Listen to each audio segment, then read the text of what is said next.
All right, good afternoon, everyone. You are watching TV 360 Nigeria, and we're looking at the program, the Chronicles of the Law. And today we are going to go into a very important topic for you, and then to open up the electoral space for your practical understanding of the policies of government, INEC, and the laws that relate to it. A country's election provides an important window into its practice of democracy. Nigerian citizens know that Nigerians' past election were not a true representation of the social construct of democracy. In the past, many Nigerians protested the unfair elections in many ways, sometimes even resorting to violent killings and riots. The need for change was not only about the ruling party or individual, but instead the manner in which its election and representative were chosen.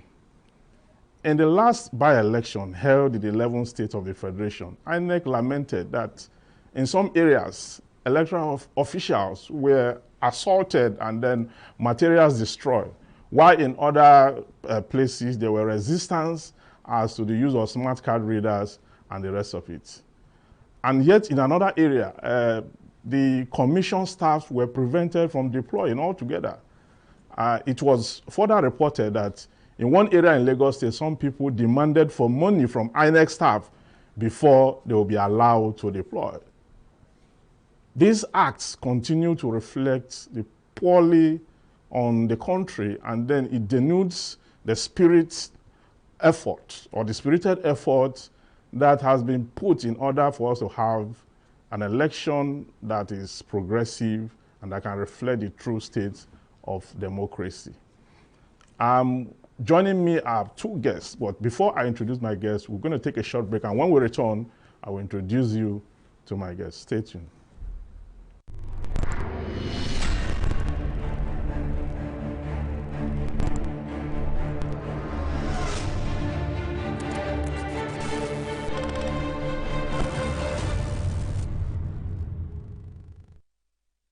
Welcome back. You are watching TVC 360 Nigeria, and this is the Chronicles of the Law. My name is Evans Ufeli, and today we are looking at a very important topic. We are looking at INEC and reforming the Nigerian electoral system. I'm being joined by two guests in the studio via Skype, rather. Mr. Festus Okoye is a lawyer and National Commissioner of Chairman of Voters Education, INEC. And also we have Barrister Chris Nwokobia, Convener, Country First Movement. Good afternoon, gentlemen.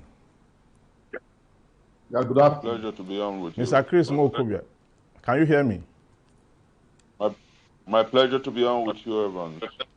Thank you for joining us. Mr. Festus Okoye, can you hear me? Yes, I can hear you clearly. Thank you for joining us for the show today. So let's go into the program straight away. My first question goes to Barrister Chris Nwokobia, the convener, Country First. Is INEC making progress in managing the electoral process in Nigeria?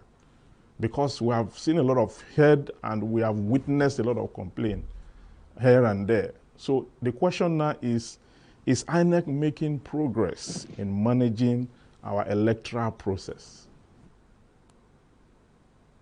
If we're allowed to do an autopsy, if you like, of elections before now, I think that the last election, as flawed as it were, did show a fundamental improvement in a few areas regarding the conduct of elections. I remember that it was in this country that we had the Maurice Iwu election that you remember Yadwa, who was the chief beneficiary of that election, yes, admitted that that election was massively flawed.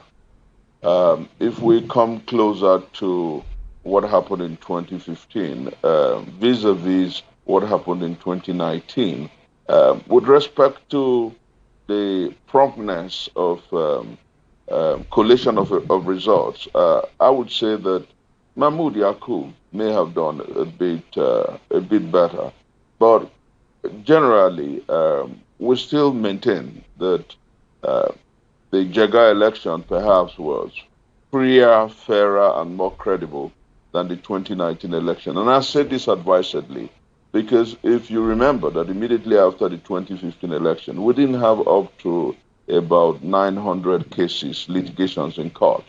But immediately after the 2019 election, we never had the number of litigations that we had in 2019 after the 2019 general election in our history.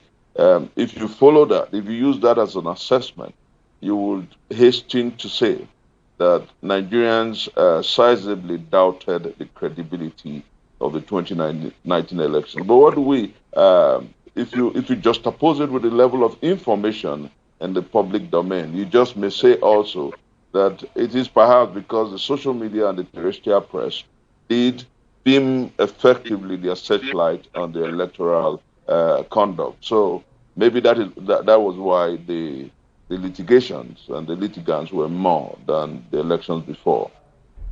Okay, thank you for that opening. Let me come back to you, Mr. Festus Okoye. On the same question, is INEC making progress managing the Nigerian electoral process? As an insider, what do you have to say about this? Progress in terms of managing the Nigeria electoral space. Now, what you have to realize is that the commission has been saddled with the responsibility of organizing, undertaking, and supervising the election. But this supervision of elections, this organizing of elections, and undertaking of elections are not done in isolation. They are done with the other critical stakeholders in the electoral process. And this includes the security agencies or the security forces, it includes the political parties, it includes the media, it includes the civil society groups and organizations, and also other critical stakeholders in the electoral process.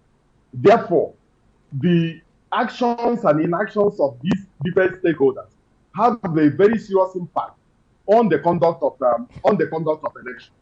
You will also realize that taking into consideration the fact that the political parties have been given the right to organize their party primaries and also organize their political party, whatever they do at that particular level also impacts on the electoral process. But one thing we have realized, and one lesson we have learned going from the 2015 general election, is that the introduction of the smart card reader into the electoral process for purposes of verification and confirmation of the permanent voter's card of the holder of that card took the political elite, so to say, by surprise. And by the time we got to the 2019 election, they had perfected strategies and means on how to bypass the use of the smart card reader in terms of proving overvoting in court. But I want to say with all sense of conviction that we have made tremendous progress. And if you also look at the recent elections we've conducted in terms of the Ondo and Edo governorship election, and as well as the 15 by-election, you can see that there has been tremendous movement and tremendous shift from what we had before, because the commission is now deepening internal party democracy and also deepening the use of technology in the electoral process. So I believe that we have learned valuable lessons from 2015 and the 2019 election. And I am convinced that going forward, and with the type of innovation, with the type of creativity, and also with the type of courage the commission is bringing to bear on the electoral process, our elections can only get better. Oh, thank you for that information. Yes, if you look at, from what you have just said now, that INEC have made tremendous progress. There are those who will agree with you, and there are so many persons who may want to disagree with you on that, because it takes me to my next question on the issue of logistics. You know, the issue of logistics has become a big issue with INEC. If you look at the way election materials are moved okay, during election period, you find out that INEC appears not to have mastered the act of the logistical angle of our electoral processes. The last by-election that was just concluded, we got the information that about 6 policemen died in the riverine areas where they had to move through the waters and the rest of it. Mr. Chris Mokobe, what do you think about INEC's capacity in the logistic management of our electoral processes? Let me say clearly first, Evans, that when Mr. Festus Okoye scored the successes, or if you like, the progress of INEC as tremendous, I beg to differ. Tremendous suggests that INEC is sizably effective in how transparently it has conducted elections. And I do sincerely disagree. I think that certain things have changed. The introduction of the card readers has done profound. And then a bit on the premium time release of results in the by-elections. I think INEC has done well. But back to your question, I do not think that INEC would perform magic with respect to logistics, because we live in a nation where even our waterways, airways, roads, at best mediocre. Access to from one point A to point B is at best mediocre. I don't see how INEC can perform wonders, except we're able to revitalize, revolutionize, and change how things work with respect to our transport and our logistics as a nation. Evans, if I put this clearly before you, who has the demographics, who has the major logistic, permit me use the word again, demograph of our localities, our waterways. You talked about Ondo State. Beyond Ondo States, you find out, I'm from Delta State, I know how far some part of the jaw areas, Bayelsa, Delta, South areas, to assess those areas ordinarily is very difficult. And Festus did note that INEC does not do, or is not expected to do, all of that. INEC works with the police in moving their materials. They engage the road transport workers and several unions. If we just conjecture these guesses, if we had our airways, Nigerian Airways perhaps working, if we had a sea going concern, perhaps, if we had very good roads and transport network, it would be easier for INEC. So I do sincerely think that regarding logistics is a call to the Ministry of Transport, is a call to the federal government to wake up. You do not and you cannot expect INEC to procure vessels or ship or canoes. You do not expect INEC to procure helicopters and vehicles to traverse. I think INEC has about 20 something thousand units in the country to cover. So I do sincerely believe that there's a call to responsibility, it's a call to government to wake up, and then it's a call to INEC to improve on how it partners with the agencies that have been doing the job, because how well they partner also with the agencies will improve on their logistics. Okay, that's a very good one. It takes me to my next question, that if you look at the just concluded by-election that was conducted by INEC, Mr. Chris Mokobe, in Imo State, where 2 APC candidates, 2 of them, Frank Ibeziem and Ifeanyi Ararome, the INEC declared APC the winner of that election, but went further to say that he could not return any of the candidates. So we're looking at the legal implications, because that is what this program really is about. If you look at that pronouncement by INEC, and then that no party the question first is, how did the names of the 2 persons from the same party, how did the names get into the ballot papers? And 2, when you declare the party the winner, we know that party contests election and no candidate is returned. The reason they gave was because of several court orders. What can you make of the legal implication of this in democracy? Let me say clearly that what we must do as a people is to revolutionize the legal protocols of election conduct in Nigeria. And I say this advisedly.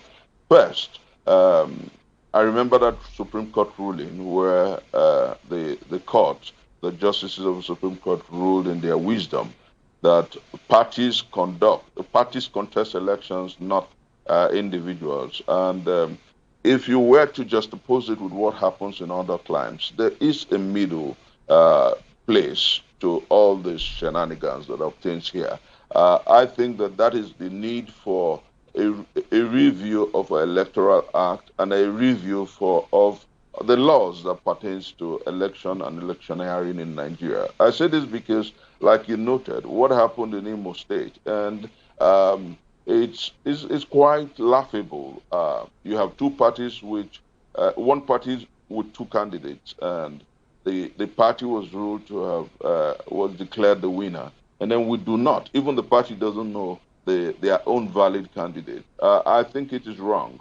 I think that we have to go back to the National Assembly to look at how these things happen. I remember, Evans, that even in the case of the APC in Kogi State, where a certain candidate was leading until just about a few votes to be counted, and then that's the late Abubakar Audu. And then what happened with the emergence of the present governor of Kogi State? And of course, we did question. Most lawyers in this country disagreed with what happened. And I do sincerely think that the time has come for us to ask INEC and indeed the National Assembly to look at how these things are resolved vis-a-vis the amendment of the Electoral Act. Because save and except that is done, these confusions will linger and it will mock the entire electoral process. Okay, thank you. Let me come back to Mr. Festus Okoye. I asked Chris Mukobia a very important question right now, and it has to do with the just concluded by-election, wherein INEC declared the APC the winner in Imo State. And we noticed that there were two candidates, but INEC gave a reason that I could not return any of the candidates because of several court orders. Okay? The question we're going to ask is that I know that the Electoral Act is clear on issues of the nominees of parties for elections and how that their names must get to INEC 30 days before election and the rest of it. So my question now is, how did the names of the two persons of the APC contraption get into the ballot box, and how come the party won the election but no candidate was returned? If the question is meant for me, right? Yes. Yes. Now, I didn't get the first part of your question, but I understand that you are talking about the decision of the commission relating to the senatorial, Imo North senatorial by-election. Yes. Now, one thing you must realize is that if you look at the decision of the Supreme Court in Amechi's case, yes, and also you look at section 221, yes, 221 of the Constitution of the Federal Republic of Nigeria, 1999, as amended. Yes. You will agree with me that it is not the law that it is political parties that are primarily the vehicle for the contesting election. Yes. And based on that, if you look at our ballot paper, you will not see the name of any candidate on the ballot paper. You will only see the logo and the name of a political party. So primarily and fundamentally, the voters go to the polling unit to go and vote for political party. At the end of the election, the presiding officer does the sorting and then counts the votes of the parties and enters those votes in from EC8A1 for senatorial election. And in that particular from EC8A1, you do not see the name of any candidate. What you see will be the logo of the party and the name of the party. From the polling unit, it moves to the registration area collation center, where the registration area collation officer collates the results into Form EC8B1. You will not see the name of any candidate. From the RA collation center, it moves to the local government collation center. The local government collation officer collates the results into Form EC8 into Form EC8C C1. You will not see the name of any candidate in that particular form. You will only see the name of the candidate when it comes to making a declaration and a return. That is when the name of the candidate emerges. That is when the collation stroke returning officer unveils the name of the candidate and then makes a declaration and a return.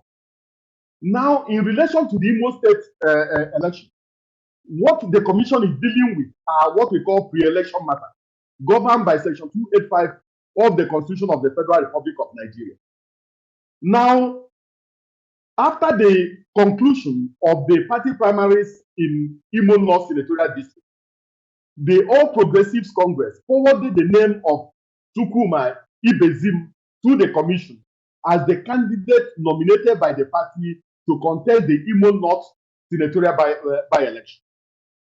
And the commission published the name of Chukwuma Ibezim as the candidate of the party.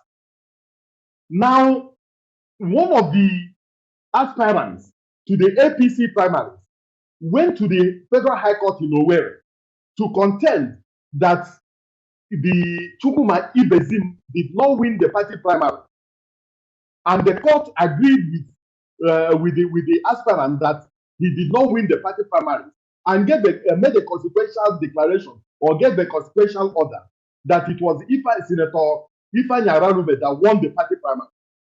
So based on that, the commission removed the name of Ifeanyi Ibezim, Chukwuma Ibezim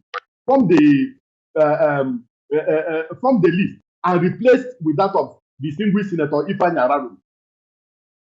On the eve of the election, that was on Friday, the 4th day of December, the Court of Appeal sitting in Owerri gave an order that the Federal High Court in Owerri did not have the jurisdiction to entertain the matter, and consequently struck out the matter that placed Ifeanyi Ararume on the list. The same day, on the eve of the election, the Federal High Court in Abuja also gave an order saying that the candidate whose name is now on the list, that is Chukwuma Ibezim, was not validly elected, nominated, and was not qualified to contest the election. The implication is that left the APC without a candidate, but the party was still on the ballot. And so for the 2019 election, we had 11 such cases where we returned the party as duly elected without a candidate. Now, a distinguished Senator Ifeanyi Ararume has gone to the Supreme Court. He has filed a motion for stay of execution. He has filed a notice of appeal before the Supreme Court. And the other parties have also filed different matters. So it is in the enlightened interest of the commission, and the best thing to do in the circumstance is to wait for the judiciary to make a determination on who is the validly nominated or elected candidate in the circumstances, rather than the commission rushing to take a decision that will be completely counterproductive. Thank you very much. Yeah, in all this, I agree that the parties contest election, and then it is the name of the party and the logos of the party that is found on the ballot boxes. But you know about the section of the Electoral Act that says that the party nominee, should be sent 90 days before election. So in a case where you now have the court making orders, and then you have other courts making counter orders to this effect, what happens to the provision of the Electoral Act as the extant law on election practice in Nigeria? Mr. Chris, we are dealing with okay, sorry. Let me say clearly that hello, can you hear me? I'm with you. That we have almost always allowed so much of the legalese to deal with and deal damage to our democratic process. I did listen to my brother, Festus Okoye, um, explain what happened in Imo State. And then, if you listen carefully, the first question one of my friends asked me recently is, so if we have this party regime where this electoral regime where the party is the sole candidate, and like he noted in 2019, about 12 results were declared in favor of a party without a candidate, without a settled candidate. And like you also noted, the provision of the law regarding uh, 90 days submission of names regarding candidates. And then you remember the Rotimi Amechi case, and then regarding Omehia, and how the Supreme Court ruled clearly that the party, rather than the candidate, is rather than the person, is a candidate, so to say, or rather than the candidate, is at the ballot, is on the ballot. And I want to say that there is a way, and there must be a way for the National Assembly, in line with INEC. That's a challenge to First Okoye and those who superintend INEC to go back to the National Assembly to see that these things are sorted. Because, Evans, let's conjecture these positions. If a party were to bring an armed robber, permit my conjectures, and then the party has so much money, the party is able to buy the media, the party is able to do whatever it considers necessary to win votes. Are you going to blame the people? I remember clearly what the Americans will say, that a people are as good as the leaders they have. But that always happens only where the electoral process is free and fair. And here you have two behemoths, the PDP and the APC. And then just suppose the two parties are guilty of compromising standards, integrity, and values, and they put before the Nigerian people candidates who are less than proper and who have very questionable character and tendencies. What happens? I think that the time has come for us to be able to marry the Electoral Act with the provisions of the Constitution, which provides regarding the character of candidates. Evans, it is not for nothing that the Constitution talks about the fact that an ex-convict shouldn't run an election, that the Constitution talks about the qualification of a candidate, that the Constitution lays clearly certain parameters for the character of a candidate. It is not for nothing. And then, tragically, the legal regime regarding the conduct of elections does clearly give the party the right and the powers to put before us a candidate. And then just suppose again, that we have a president who decides to pardon certain governors. And then because they are part of they are members of the party, and these governors come back on the ballot papers on the part because they've been pardoned.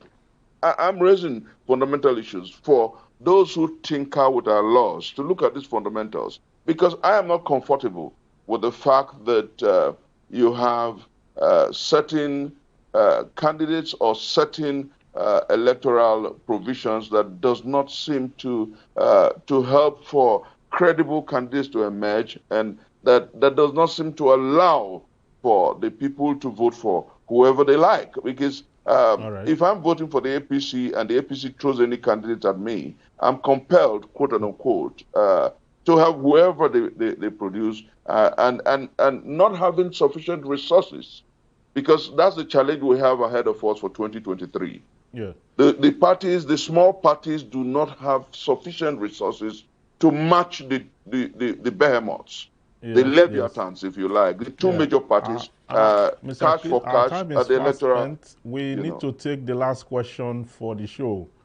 Sorry for the interruption. Let me go to Mr. Okoye. This is very important because it forms the basis of our topic. We're talking about electoral reform. I want to know if, and Nigerians, want to know too, if INEC have recommendations for electoral reform.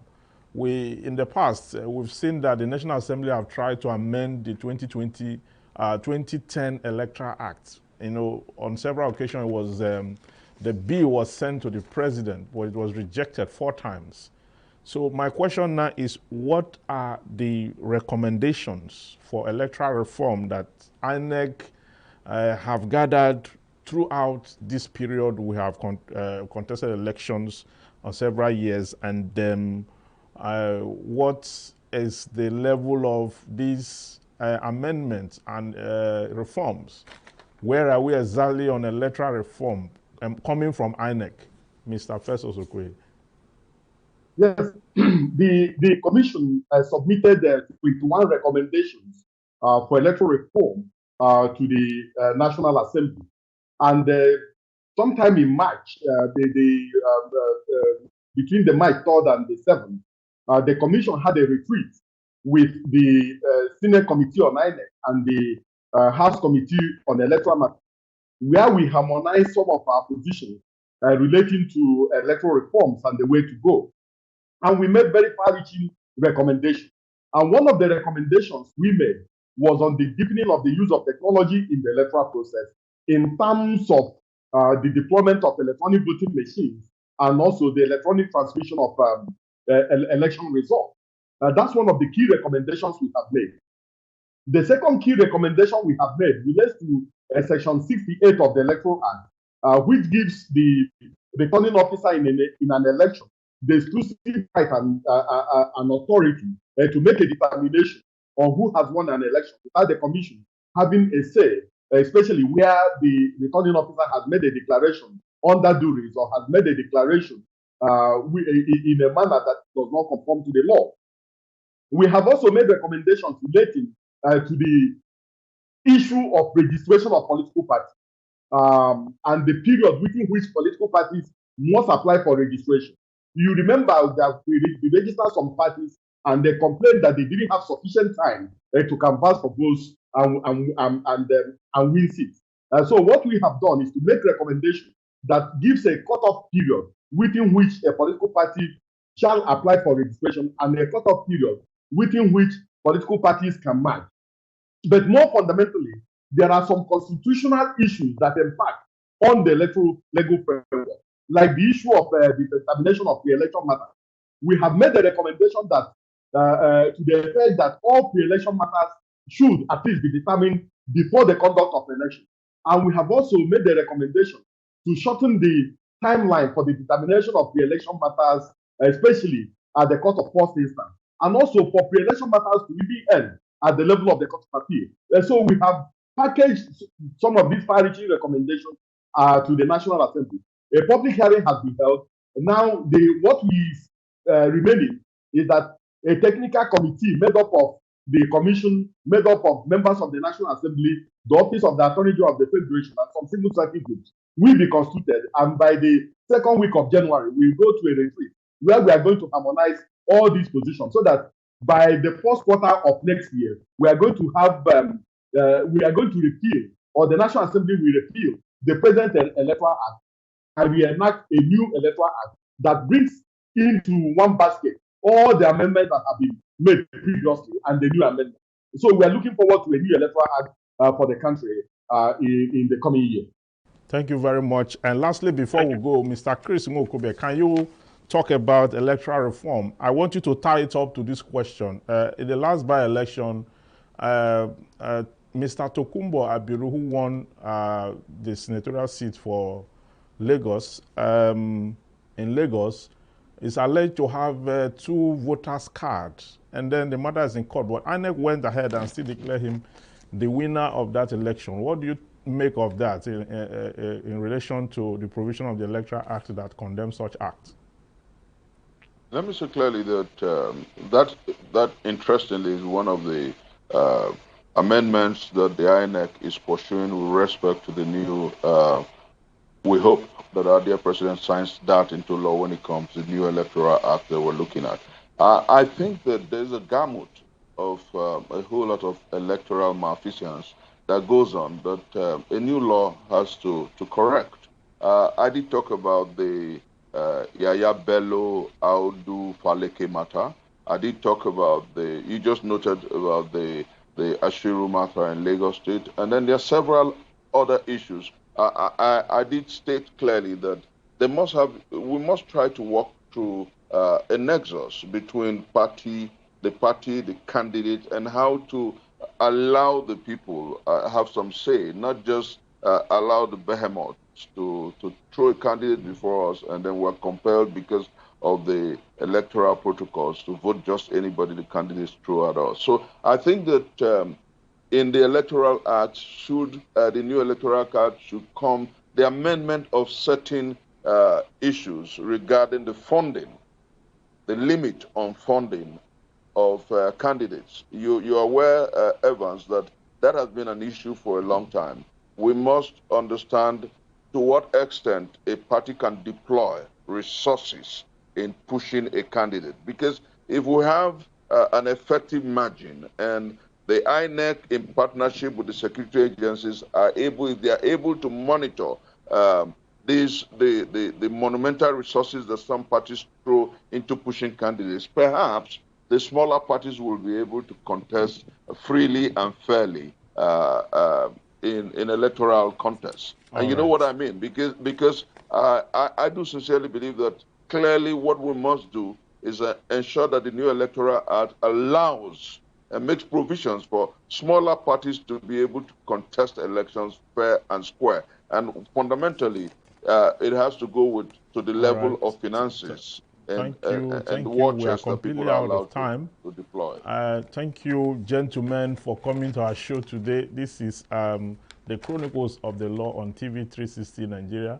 We have come to the end of the show. Join us same time, same station, as we open up the space and the legal frontiers of government policies and our political processes. Thank you, everyone, for watching. This is the end of the show. Remain blessed.